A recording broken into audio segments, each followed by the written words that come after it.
اللہ کے رسول صلی اللہ علیہ وسلم نے ارشاد فرمایا لا يدخل الجنت جسد غذی بالحرام، وہ جسد، وہ جسم، وہ انسان، وہ شخص جنت میں داخل نہیں ہو سکتا جس کی پرورش حرام مال سے ہوئی ہو۔ آپ کیا سمجھتے ہیں جو چوری سے کمایا گیا مال ہے صرف وہی حرام ہے؟ جو دھوکے سے کمایا گیا مال ہے وہی حرام ہے؟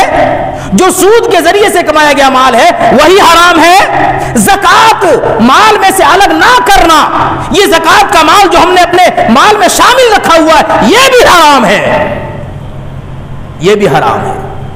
اسے کھانے والا بھی اسی حدیث کے ضمن میں آئے گا جس کے بارے میں اللہ کے رسول صلی اللہ علیہ وسلم نے فرمایا لا يدخل الجنت جسد غذی بالحرام، وہ جسد، وہ انسان، وہ جسم انسانی جنت میں داخل نہیں ہوگا جس کی پرورش حرام مال سے ہوئی۔